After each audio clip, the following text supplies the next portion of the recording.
dance before the Lord.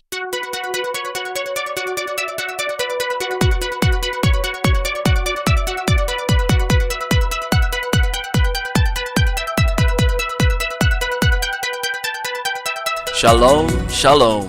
My name is Ariel ben Lyman Hanavi. I'm delighted to hear that you are drawn to the Jewish root that supports the grafted-in branches. You know, Torah is central to properly understand and perform the will of Hashem, that is, God. It is crucial for us to understand theologically that the primary purpose in Hashem's giving of the Torah as a way of making someone forensically righteous only achieves its goal when the person, by faith, accepts that Yeshua, Jesus, is the promised Messiah spoken about therein.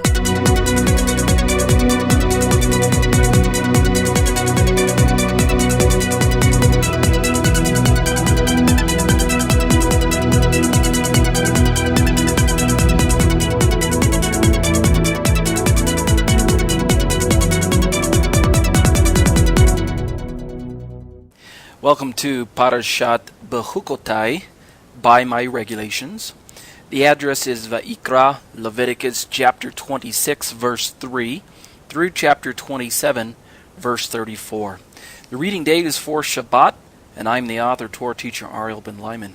The written commentary was updated on May 14th of 2006. Note that all quotations are taken from the Complete Jewish Bible Translation by David H. Stern, Jewish New Testament Publications Incorporated, unless otherwise noted. Let's begin with the opening blessing for the Torah. Baruch atah Adonai Eloheinu melech haolam, asher bachar banu mikol ha'amim, v'natan lanu et Torato. Baruch atah Adonai noten ha-Torah. Amen. Blessed are you, O Lord our God, King of the universe. You have selected us from among all the peoples and have given us your Torah. Blessed are you, Lord, giver of the Torah. Amen. We finally come to the last portion of the book of Leviticus, of Vayikra, known as Parashat B'chukkotai. It's a kind of a meaty word for those of you who aren't familiar with Hebrew. B-choo-koh-tie. It's broken down into the preposition, the letter bet there. B means by or within or in. And then the root word is choch, which is the middle part of the word. And the root word from which our Torah portion is taken means statute or ordinance or limit or something prescribed, and that's according to the BDB, the Brown, Driver, and Briggs Gesenius lexicon on the word chok. And then the last few letters, the suffix, the otai that you're hearing there, connotes ownership to the one who's speaking it. My chok, by my chok, or by chok mine. And in this case, it's God speaking, so it's by my regulations. Let me just turn to the pasuk in the portion here, Leviticus. Let's see. The English says, if you follow my laws and faithfully observe my commandments. The Hebrew says, im b-chukkotai telchu ve'et mitzvotai tishmoru va'isitem otam.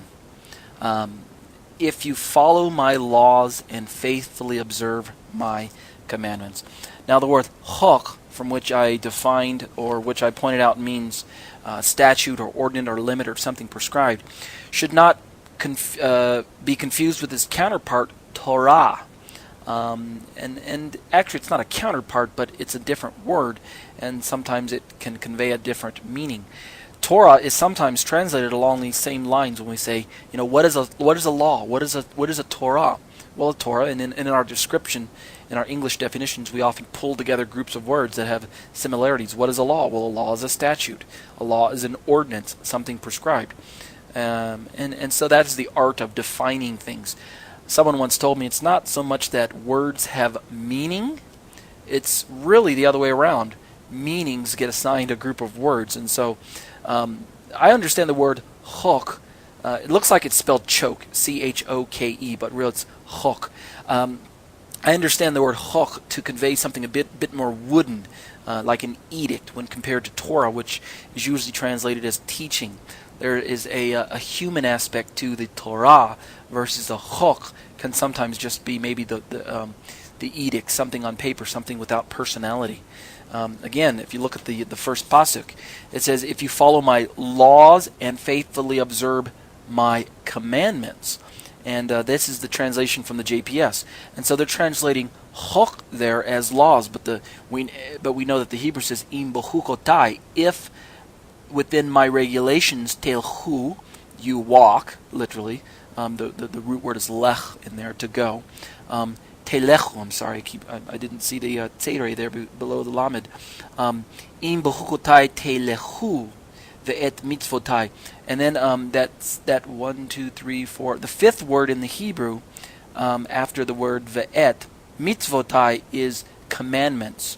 Mitzvot is the root word, and the suffix again, the diphthong sound ai, just as in b-choo-koh-tie, also in mitzvot, following it connotes ownership. And then tishmoru is if you guard, or we translate it faithfully observe, but shamar means to guard. Tishmoru is a plural form of that. And then va'isitem, asa means to do, and then again it's pluralized, or it's the plural form with the em on the end. Va'asitem, and then odam. So the whole reason in bringing out some of the Hebrew nuggets there is to get us to know that law, statute, commandment, ordinance, they convey meanings, and the meanings are generally aside one-word descriptors. Law, commandment, statute, and there's a little bit of cross meaning between the two. It's not as hard and fast differences. I mean, we should not be confused when we see that sometimes it's translated as law and other times it's ordinance or commandment or things like that.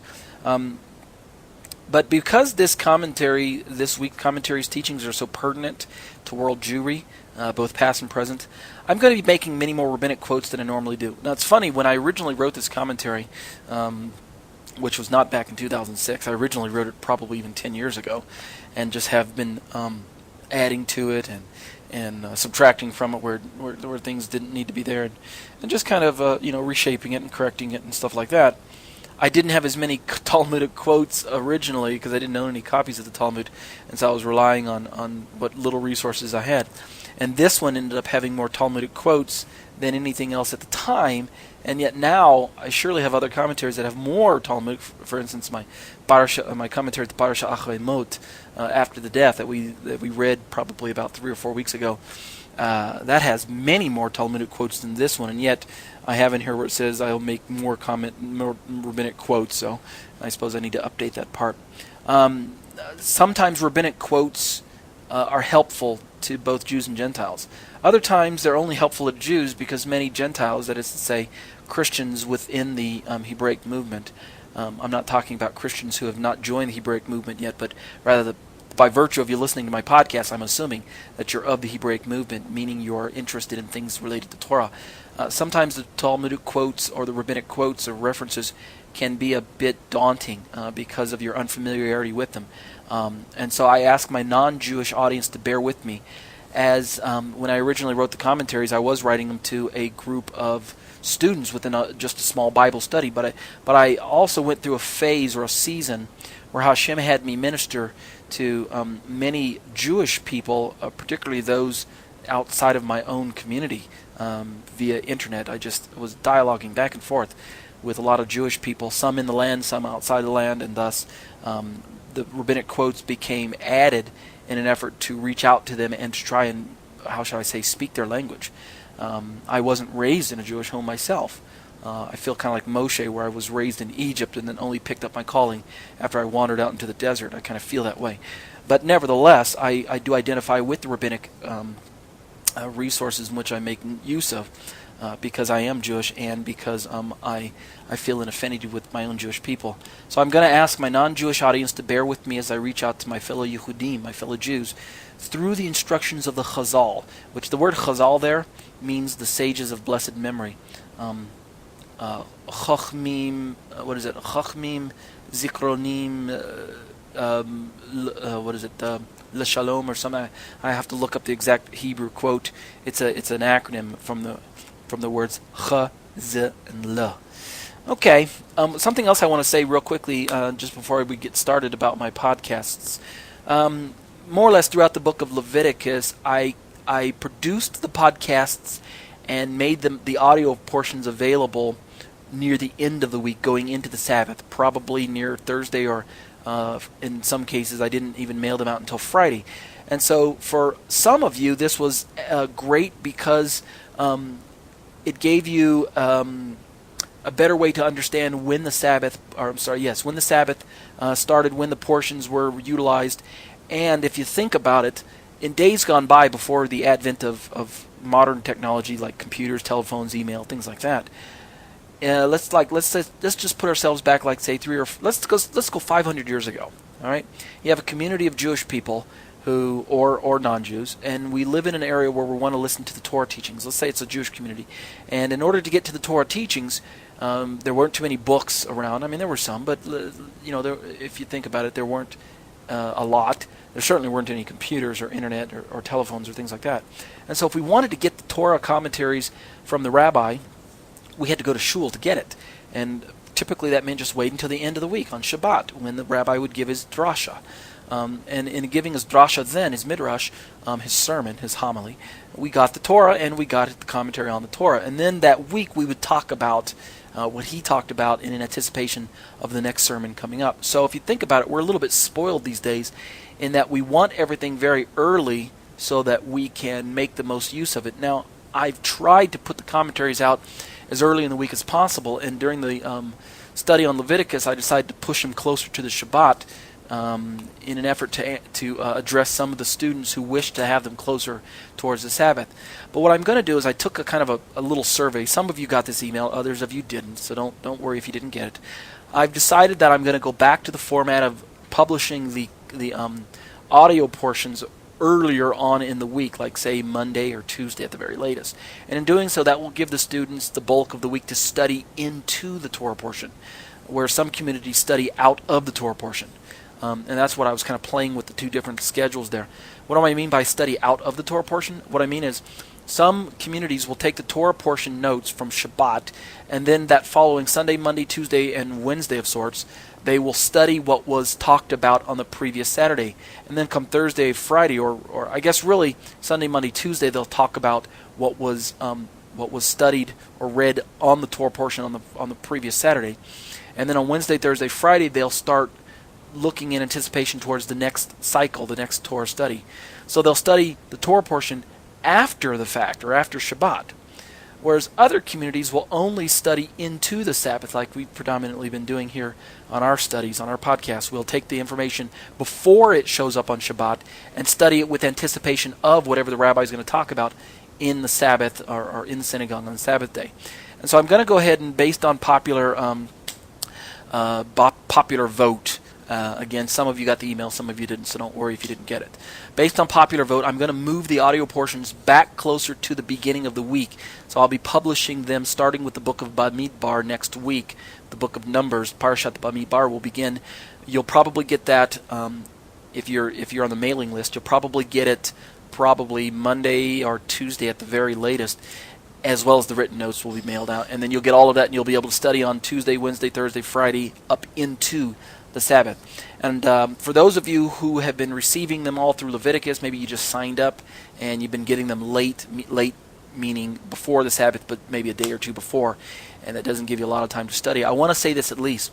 The audio notes have always been available on the website, graftedin.com, and usually in the upper right corner you'll find the current Torah portion there, or you can just click on commentaries tab right off the homepage, click on the Torah portions tab after that, and all 54 portions in their written format, PDF document, are available on the web.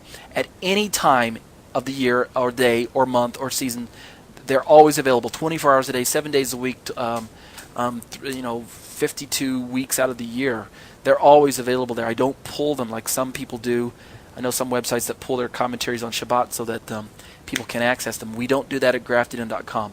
You can get my commentaries and you can read them ahead of time. I encourage you to read them ahead of time.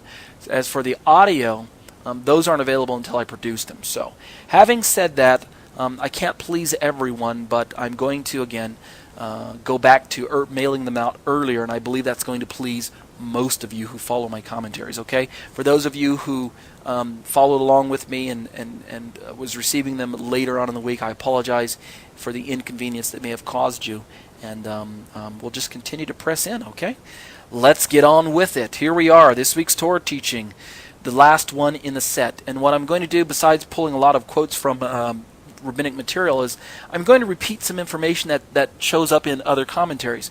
Somebody pointed out, Ariel, gosh, you repeat quite a bit from time to time. Why do you do that? Why don't you just write all new information? I do this for two reasons. Number one of the best forms of teaching is repetition. Every good teacher knows this. Rav Sha'ul, Apostle Paul, if you'll scan his letters, you're going to find that he repeats the same information over and over again. Perhaps not verbatim the way I do sometimes, but nevertheless he repeats concepts and lessons and challenges over and over again. Because we need repetition, whether we're children or adults. Repetition is a great way to learn. You hear the same things over and over again, and it's just going to stick inside your mind. You know what I mean? And the other reason I repeat is because in my line of work, I never know who is going to either subscribe to the entire Torah cycle and follow all the way for the entire year, or whether someone's going to just happen upon our website or one of my audio portions and pick and listen to something and then never subscribe and hear it again. And so what I do is I take some truths that are very important that I feel that should be with us always, and I interlace my commentaries with those specific concepts. And in doing so, it doesn't matter really where you pick up one of my commentaries, whether you pick it up at the beginning of the reading cycle, in the middle, or at the end, or if you read a commentary out of Genesis and then you skip and then 6 months go by and then you pick up again and you may read something out of Deuteronomy, or if you don't read the Torah portions but you just study my commentaries to the festivals or one of the other Shomer Mitzvot lessons. No matter what happens, is you're going to find pertinent truths that I have placed there by design that show up here and there and everywhere, and they are repetitious by design. I put them there because, again, I don't know if someone's going to pick up my commentaries and read them like a book from cover to cover, or if they're just going to kind of pick and choose. And in doing so, they're going to find some of the similar things. So I've done that on purpose. All right.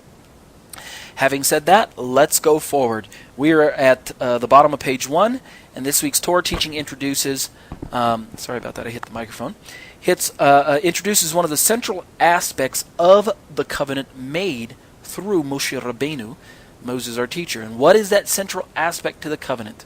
This is a challenge to the church. One of the central features of the Mosaic covenant is obedience. That's right. The Torah clearly, not veiled, not in Kabbalistic fashion, not in esoteric fashion, clearly on the Peshat level, the Torah teaches here in this Parashat B'chukkotai that blessing is predicated upon obedience to its chukim, its edicts. If you do, you will be blessed. And that's what the Torah teaches. Now the next question that we normally ask ourselves as Talmidim, as students, is what sort of blessing? Well, physical, social, and financial, to name a few, but not spiritual. What do I mean?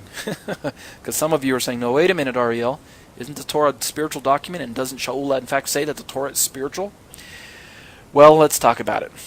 All right, this next section is entitled The Bad News, or first, the bad news. All right, before I explain the good news of the Torah, or the blessings and that are associated with Torah obedience, let's talk about the bad news. All right, the Lord's reproof to Am Yisrael, found in chapter 26, verses 14 through 40. Verses 14 through 45 in our portion, has been labeled by Judaism as the tochacha. All right. Now, the tochacha is a reproof, and we have as a minor listing of curses brought against the people for their disobedience, as spelled out here in our document. The Torah, if you remember, is not just some clever maxims that have been handed down from people to people, from person to person.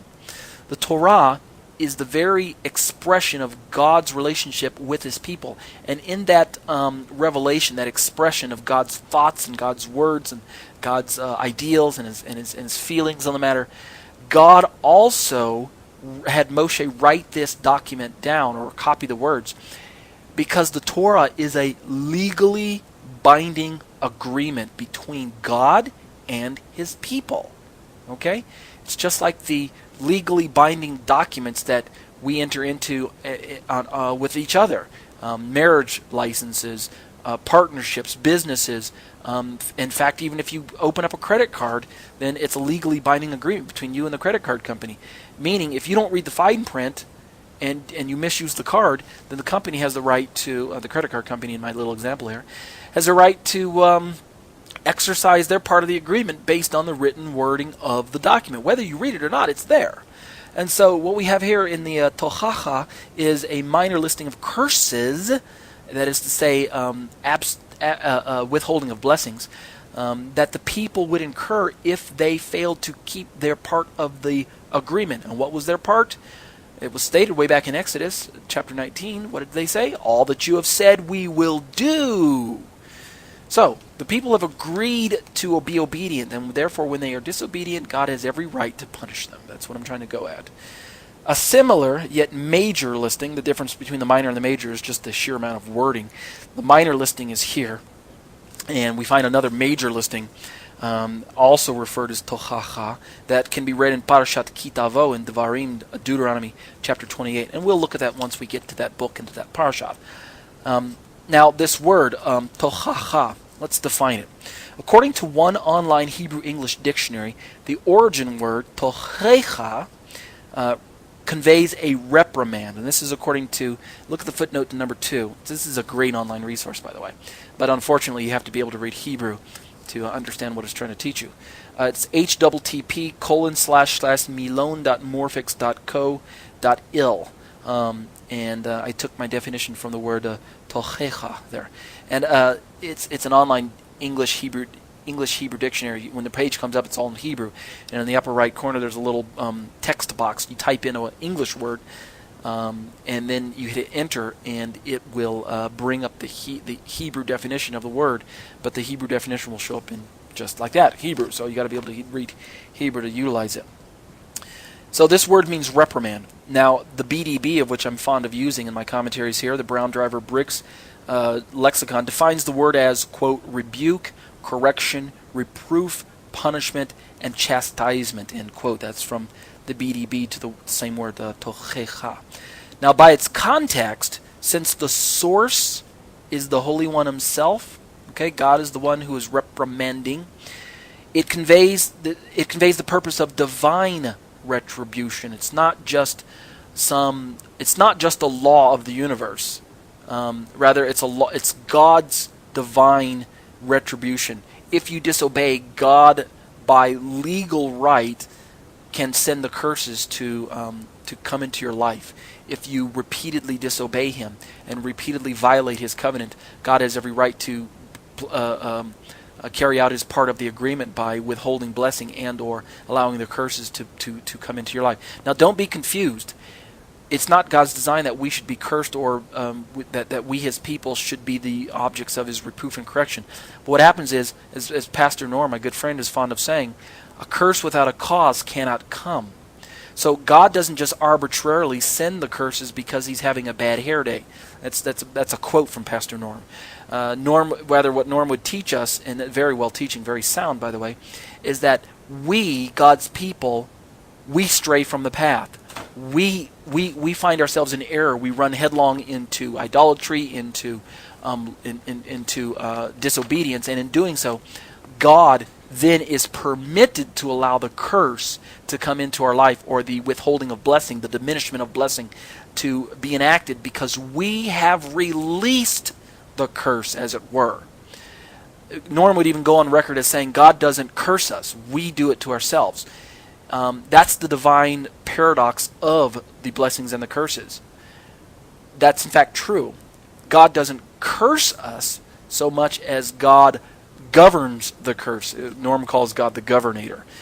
We step into disobedience, and therefore God releases, as it were, the curses into our life. And therefore, we are the ones that bring the curses. We cannot blame God for cursing us. We are the responsible party. All right. Interesting by comparison, the Hebrew of this current chapter, this current parak, is written in the plural, addressing collective Israel. Okay? Its counterpart in Devarim 28, the tochacha the tochacha gadol. Yeah, let's try that again. I got to tell you, it doesn't matter even if you're a Hebrew speaker. Sometimes words can be tongue twisting. Okay, the large tochacha, the tochacha gadol, versus this small one here, which is the tochacha katan. The large one, the larger list in Deuteronomy 28 is written in the singular. Now the Gaon of Vilna explains that the difference conveyed by the listing in Devarim is that the Holy One, blessed be He, is addressing collective Israel, that is each and every Jew that was present then, and each and every Jew that will be born in the future. And indeed, a quote from the JPS version of Parashat Nitzavim in Deuteronomy, chapter 28, verse 13 and 14, which is verse 14 and 15 in their English Bibles, gives the Gaon this impression. So let's do this real quick. Before I go into the blessings and the curses, let me just explain why we see that these blessings and cursings are given to people back then and people today. It's important that we take this step and explain it, because oftentimes, as is in the case in 21st century Torah study, we disconnect ourselves from the text. We look at the text, we read it, and we say, well, gosh, that was for the people then, but today, we're in different circumstances. We serve a God who has changed somehow, ostensibly, and God would never curse us today. Or so we think. But we're fooling ourselves if we think that God has changed, because the text surely says that God is the same yesterday, today, and forever, and that He doesn't change. What is more, the text gives us, and we're going to read this here in a moment, the information necessary to understand that the text is speaking to people then and to people who are yet to come. And Israel, or Israel today as well as then, is fond of understanding this or teaching this. The text is given to people, but it's also given to future generations who would come after the people. And so it's unfortunate that in the Western Christianity that's been handed down to us, the church traditions that have been passed on, that we as the church, and I'm speaking now as if I'm part of the church, because if I believe in Yeshua, then in one sense I am part of the church. The church, we've inherited this tradition that teaches that the text no longer applies to us. To be sure, replacement theology, the theologians, the teachers, try to convey the sense that the Torah no longer belongs to us because we are not Israel. We have replaced Israel, and therefore when we read verses like the ones we're reading here in Leviticus 26, or the one that I'm going to read in Deuteronomy 29, we don't see ourselves in the text. And you know what? That is unfortunate, because no matter how we slice it and dice it, God only has made a covenant with one people. He only has one people, and that people is Israel. And the church is remnant Israel. They are part of Israel. They get grafted into the tree of Israel. Read Romans chapter 11. And in this ingrafting, we must find our identity as part of Israel. For more on this information, read my commentary to Grafted In, which is available on our website at graftedin.com. Look for the commentary entitled Grafted In. So we need to understand that when this Torah speaks to Israel, if you've named the name of Hashem through Yeshua, then you are Israel. And the future generations that it's referring to in the text are you. They're me. I'm those future generations. So with that introduction, let's turn now to Devarim 29, verse 13 and 14. Verse 13 says in the English, "But it is not with you alone that I am making this covenant and this dread oath." Okay? The Hebrew says, "V'lo itchem levadchem anochi koret et habrit hazot ve'et ha'ala hazot." Now, this verse where it says, "It is not with you alone that I'm making this covenant," it sets up the scenario. Moshe, of course, is speaking, but he's speaking God's words. And so Moshe tells the people then, "I'm not just making this covenant with you alone." So and the people, of course, listening back then would have to ask themselves, well, gosh, who else are you speaking to? Of course, we today, the students, can also ask the same sha'ul. Who is Moshe speaking to? Well, the next pasuk gives us the answer. Verse 14 of chapter 29 of Deuteronomy reads in English, "I'm making it both with those who are standing here with us today before God our Lord, and with those who are not yet here with us today." End quote. The Hebrew says, "Ki et asher yeshno po imanu omed hayom lifnei Adonai Eloheinu ve'et asher einenu po imanu hayom." Now, the answer that's given to us is applicable both then and today. The people then heard this answer. They heard Moshe say, "Ki et asher yeshno po imanu omed hayom lifnei Adonai Eloheinu." I'm making it both of those who are standing with us today before the Lord our God. And they thought themselves, the people back then thought, this is us. We are the ones standing here today. But then they looked at the rest of the verse, all right? Ve'et asher einenu po imanu hayom. And with those who are not yet here with us today. Well, who are the people who are not yet here with us? Obviously, it must be the people who are to come afterwards. In essence, the successive generations of the people who are standing there. Well, then all we have to do is connect the dots. Who are the successive generations? Well, that's you and I.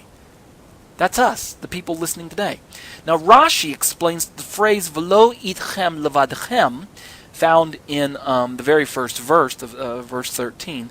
"Velo itchem levadchem" includes even dorot ha'asidim lihyot.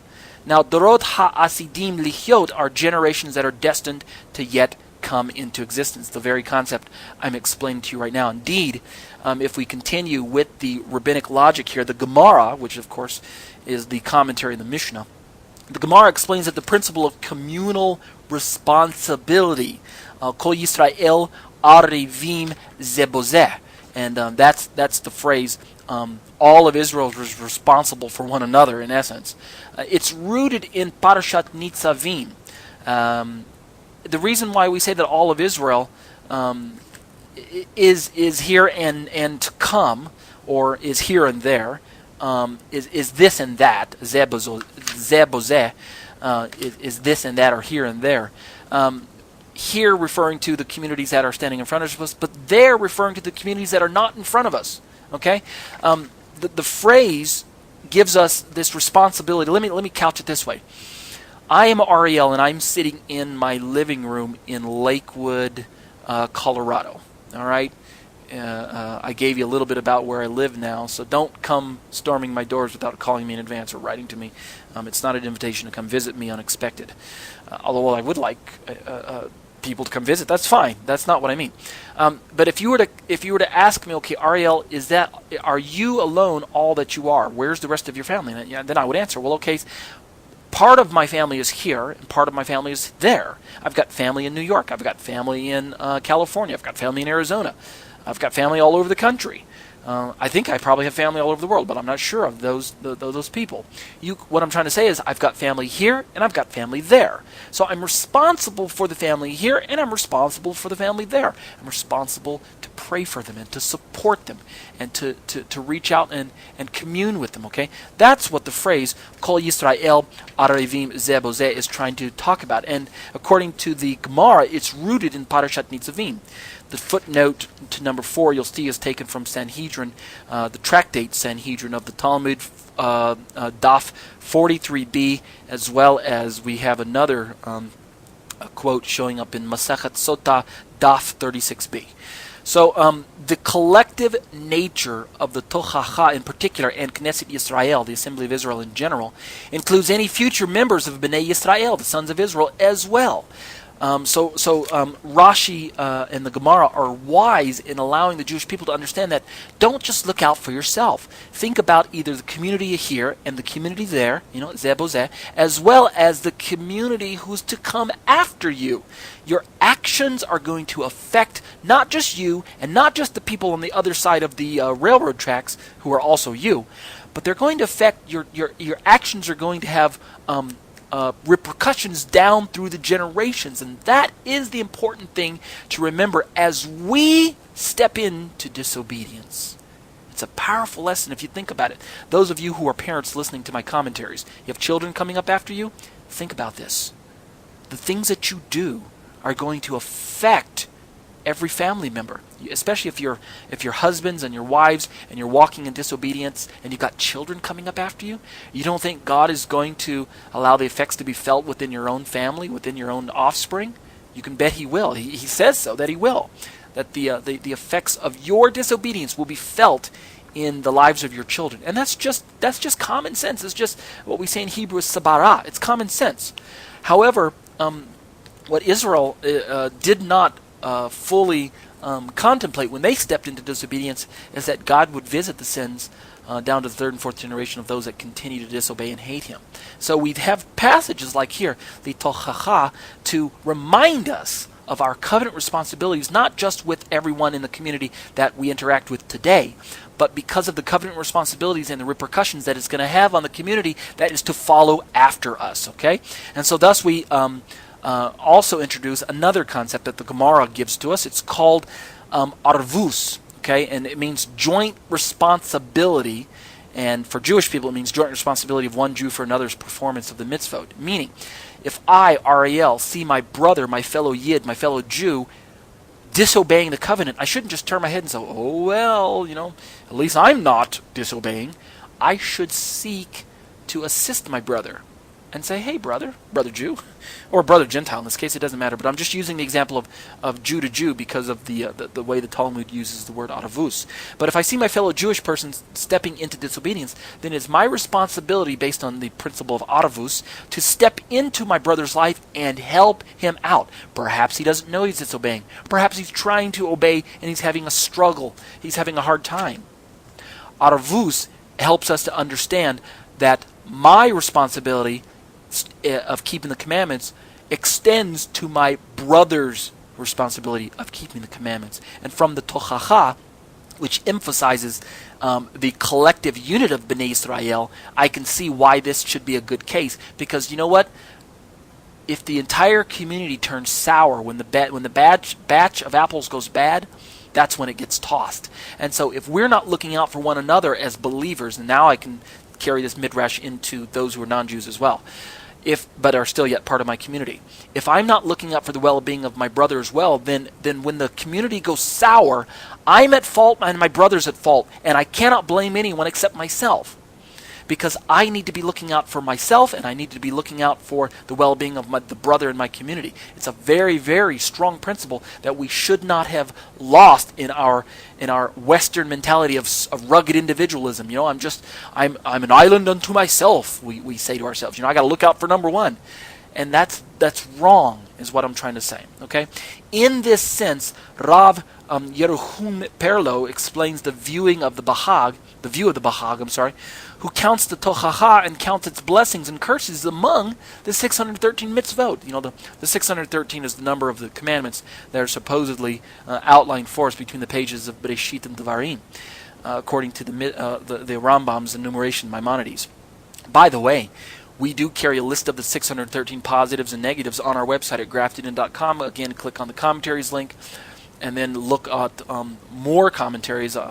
Click on that second link, the more commentaries, and I think it's the very first one on the list, 613 mitzvot.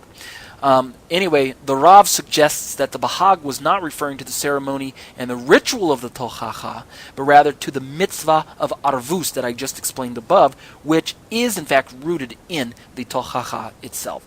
And that quote, or that information, if you look at footnote number 5 at the bottom of page 3, was taken from the Sefer HaMitzvot L'Rasag, chapter 57.